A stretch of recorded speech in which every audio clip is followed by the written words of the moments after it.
Bonsoir à tous et bienvenue dans Top Sortie, votre rendez-vous juste avant le week-end en partenariat avec le Mensuel. J'accueille notre invité. Bonsoir Jean-Marie Odoli. Bonsoir. Vous êtes l'organisateur et le créateur du festival du Peu au Broc et on fait cette interview avec Morgane. Bonsoir Morgane. Bonsoir Pauline. Comment vas-tu? Ça va très bien. En forme. Dès que je suis là, ça va. Super. Alors Morgane, tu as eu le plaisir d'interviewer Patrick Hernandez pour Star 80. Oui, alors j'ai réussi à me faufiler comme ça dans les coulisses. C'était au Palais Nicaïa de Nice lors de leur dernier concert. J'ai tenté de monter sur scène, mais je crois que je n'étais pas habillée assez pailletée. Je n'ai pas pu y aller. À mon avis, je chante un petit peu faux aussi. Parce que eux chantent bien, ce sont toutes les stars d'hier qui sont encore les stars d'aujourd'hui. C'est-à-dire que dans la salle, c'est très curieux, on a toutes les tranches d'âge et je n'exagère pas. C'est-à-dire qu'on a des grands-parents qui viennent avec leurs enfants, avec les petits-enfants, certains même avec les arrière-petits-enfants. C'est hyper festif, c'est joyeux, c'est bienveillant, ça fait du bien. Ça fait 17 ans que ça tourne, Star 80. D'ailleurs, la tournée s'intitule Encore et on prend toujours encore et encore autant de plaisir. Plus de 5 millions de spectateurs se sont déplacés depuis toutes ces années. Alors, on chante à tue-tête, bien sûr, les démons de minuit, quand la musique est bonne, on va s'aimer, et bien sûr Macumba de Jean-Pierre Madère qu'on a rencontré et Born to Be Alive de Patrick Hernandez. Si on vous en parle, c'est parce qu'ils reviennent le 6 juillet à Monaco au Monte Carlo Summer Festival. Donc ils vont faire l'ouverture pour une soirée au profit de l'association, désolé pour mon anglais, Fight AIDS. Donc c'est évidemment... C'était parfait. Voilà, c'était presque parfait. C'est à la Salle des Étoiles de Monaco et c'est pour aider financièrement eh bien, toutes les personnes qui sont malades du sida.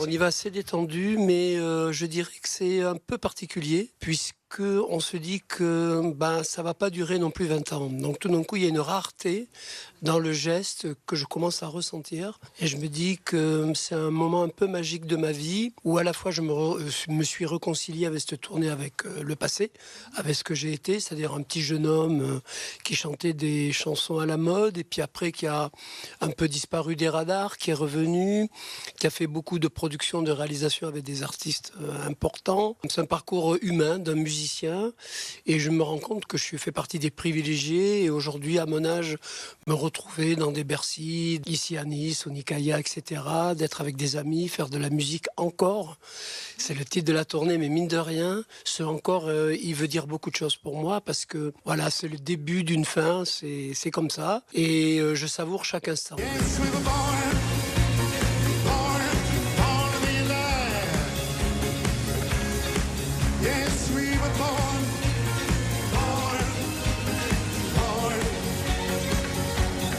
Pour le phénomène festif, il y a peu de choses qui s'est passé depuis cette époque-là. Et c'est vrai qu'on est une génération où nous avons marqué les salons de chacun. On est entré pratiquement dans chaque famille les dimanches.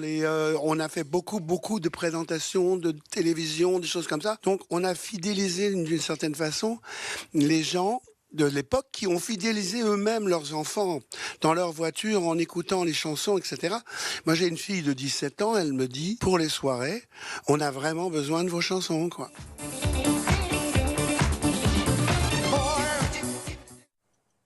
On a vu Morgane danser en plateau, souvenir d'une très bonne soirée.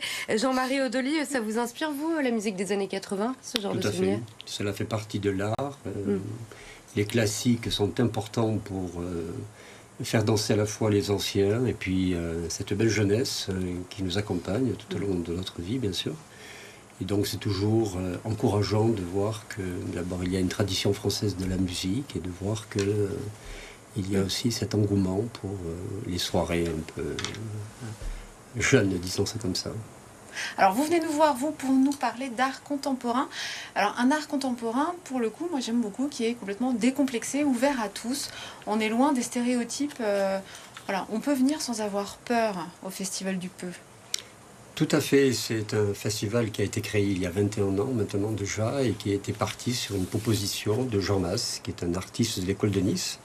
J'étais alors maire de Bonson et je dois vous dire que la première édition a fait l'objet de beaucoup de polémiques dans ma commune dans le sens où, il y a 21 ans, l'art contemporain, et notamment le Festival du Peu, interpellait, interrogeait. Mais c'était là l'essentiel du projet, c'est-à-dire dans mon esprit et dans celui de mes collègues, d'une partie de la population, c'était de créer du lien social.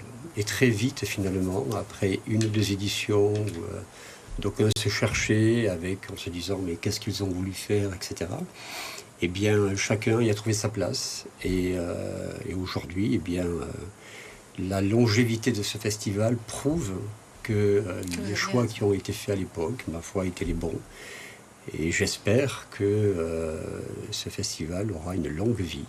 Donc, longue vie à Bonson d'une part, au Broc maintenant, et puis, ma foi, l'avenir dira où il se développera encore.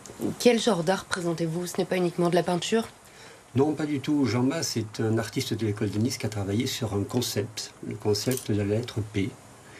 Et donc, son œuvre repose sur diverses représentations de cette lettre. Et nous, lorsque Jean Mas, que j'ai connu de manière, je dirais, soudaine et hasardeuse, c'était pas prévu comme ça, mais on a pensé qu'on allait jouer sur les mots. Donc, la lettre peut, mais aussi l'adverbe peut. Un peu de chacun d'entre nous peut aboutir à de grands projets. Et aussi le verbe pouvoir. Quand on veut, on peut. Et donc, avec ces 3 éléments, eh bien, on a chaque fois trouvé, depuis 21 ans, des thèmes.